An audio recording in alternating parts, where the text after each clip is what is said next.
8:30 को आपका एक्सीडेंट होता है और 9 o'clock आप मेंस की एग्जाम देने जा सकते हैं। इंटरव्यू से पहले 1 महीने तक आप हॉस्पिटलाइज्ड है और उससे 1 वीक पहले आप दिल्ली जाके उसकी प्रिपरेशन कर सकते हैं। तो luck has to come with you, उसको आना पड़ेगा और आपको आईपीएस बनाना पड़ेगा। मैं एग्जाम के लिए निकला, मेंस मेरा था, सुबह GS3 का पेपर था। 8:30 को मेरा स्कूटी स्लिप हो गया, मेरा लिगामेंट इंजरी हो गया, लेफ्ट हैंड में इंजरी था, सीट से ब्लीडिंग हो रहा था। लेकिन मेरे पास 2 ऑप्शन थे। मैं खड़ा हुआ, मैंने देखा, okay my right hand is safe and I decided I will go to the exam hall and write the exam. मेरे पास 2 ही ऑप्शन थे, या तो मैं वहां से उठ के रोने लगूं, यार मेरे साथ ही ऐसा क्यों हुआ, मेरा एक्सीडेंट हो गया, मेरा मेंस खराब हो गया और हॉस्पिटल जाओ, या दूसरा ऑप्शन था कि मैं देखूं कि मैं 3 घंटे और सरवाइव कर सकता हूं। हाँ कर सकता हूं। मैं मेंस के लिए एग्जाम हॉल में गया। ये जितने भी फोटोग्राफ्स लगे हैं, सर ने जैसे बताया कि जितने भी इंसान सक्सेसफुल हुए, अगर आप उसकी लाइफ स्टोरी देखेंगे तो कहीं ना कहीं एक मोमेंट आता है जहां पे वो इंसान की जो स्ट्रगल है वो पीक पे हो जाते हैं।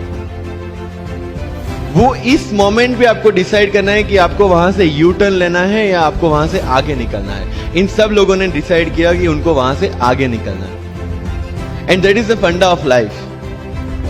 सक्सेस उन्हीं को मिलता है जो इस स्ट्रगल वाले मोमेंट से आगे निकलने की सोचते हैं। जब भी आपको लगे कि आपके सिर पे बहुत मुसीबत है, जब भी आपको लगे कि आप हर तरह से गिर चुके हैं, जब भी आपको लगे कि आपके पास कोई ऑप्शन नहीं है, तब एक चीज आप अपने दिमाग में लाइएगा कि यही मोमेंट है जहां से आपकी तकदीर बदलने वाली है।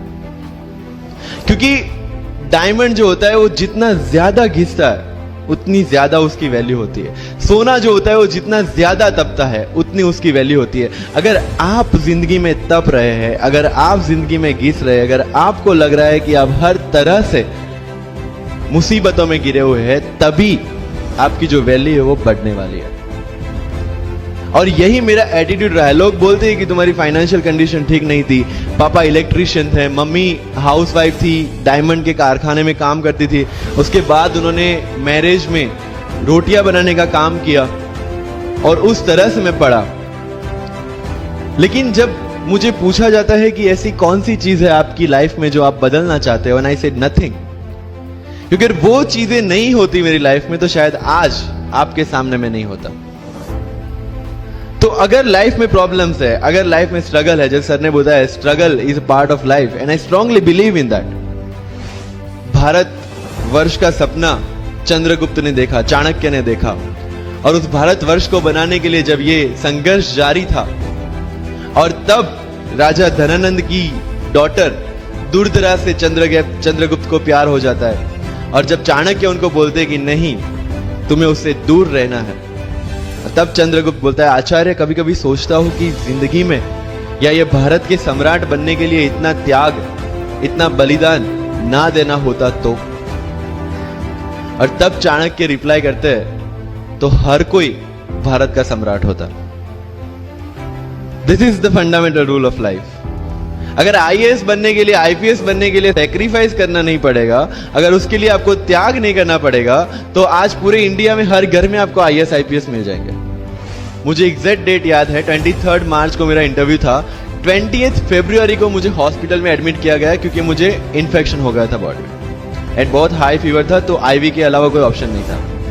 1 मार्च को ठीक होके मैंने सोचा चलो दिल्ली निकलते हैं। 2 मार्च को मैं दिल्ली पहुंचा। 3 मार्च को वापस से टॉन्सिलाइटिस का अटैक होने की वजह से फ्लाइट लेके वापस से पालनपुर अहमदाबाद, अगेन हॉस्पिटलाइजेशन। 15 मार्च को I got relieved from the hospital. 16 मार्च को मैं दिल्ली पहुंचा और 23 मार्च को I gave my UPSC interview. तो 1 महीने का हॉस्पिटलाइजेशन। उसके बाद जब दिमाग में ये था कि मेरे साथ जो लोग इंटरव्यू दे रहे हैं वो 1 महीने से प्रिपरेशन कर रहे हैं एंड 1 महीने से मैं हॉस्पिटल में था, again I thought this is the moment to prove yourself. I went to the interview और पूरे इंडिया में 2nd highest marks in interview.